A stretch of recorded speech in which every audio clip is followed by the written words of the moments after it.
Hello every one, ഒരു അടിപൊളിയായിട്ടുള്ള breakfast recipe ആയാലോ? മാവ് കുഴക്കണ്ട, പരത്തണ്ട, ചപ്പാത്തിയൊക്കെ കഴിച്ച് മടുത്തെങ്കിൽ ഈ ഒരു റെസിപ്പി ട്രൈ ചെയ്തിട്ട് നോക്കാം. ഇതിൻ്റെ കൂടെ കറി നിർബന്ധമൊന്നുമില്ല, എന്നാലും ഡയറ്റൊക്കെ ചെയ്യുന്നവർക്ക് ഇതൊരു നല്ലൊരു റെസിപ്പി തന്നെയാണ്. ഡയറ്റ് ചെയ്യുന്നവർക്ക് മാത്രമല്ല കേട്ടോ. 2 ഉരുളക്കിഴങ്ങ് എടുത്തിട്ടുണ്ട്. ഈ 2 ഉരുളക്കിഴങ്ങ് നല്ലപോലെ ബോയിൽ ചെയ്തിട്ട് എടുക്കുക. നീരുള്ളി എടുത്തിട്ട് നല്ലപോലെ ചെറിയ കഷ്ണങ്ങളായിട്ട് മുറിച്ചെടുത്തിട്ടുണ്ട്. അതുപോലെ തന്നെ 2 പച്ചമുളക്, അതും ചെറിയ രീതിയിൽ മുറിച്ചിട്ടുണ്ട്.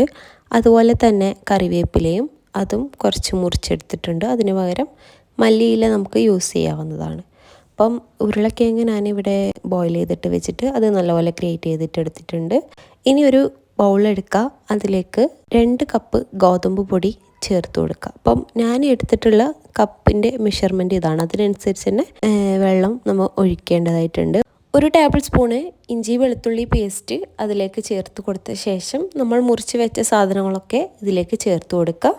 ആവശ്യത്തിനനുസരിച്ചിട്ടുള്ള സോൾട്ട് ഇതിലേക്ക് ചേർത്ത് കൊടുത്ത ശേഷം ഇതിലേക്ക് ഗ്രേറ്റ് ചെയ്ത് വെച്ച ഉരുളക്കിഴങ്ങ് ചേർത്തിട്ട് കുറച്ച് ഫുഡ് കളർ ചേർക്കുന്നുണ്ട്. ഇത് ഓപ്ഷനിലാണ്. ഇതിന് പകരം മഞ്ഞൾപ്പൊടി യൂസ് ചെയ്യാവുന്നതാണ്.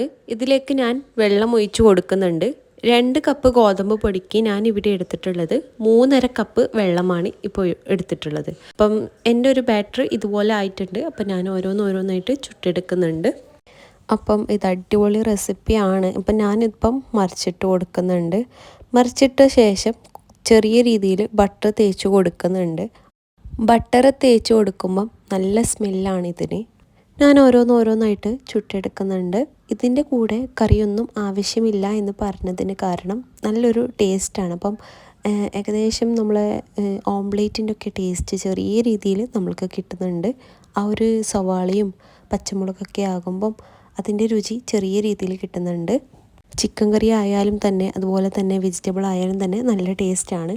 വീഡിയോ ഇഷ്ടപ്പെട്ടാൽ എന്തായാലും ഇതൊന്ന് ട്രൈ ചെയ്തിട്ട് നോക്കാം. ട്രൈ ചെയ്തിട്ട് ഫീഡ്ബാക്ക് പറയുക. അതുപോലെ തന്നെ ലൈക്ക് ചെയ്യുക, ഷെയർ ചെയ്യുക, സബ്സ്ക്രൈബ് ചെയ്യുക മറക്കല്ലേ. ഇനിയൊരു റെസിപ്പിയുമായി വീണ്ടും കാണാം.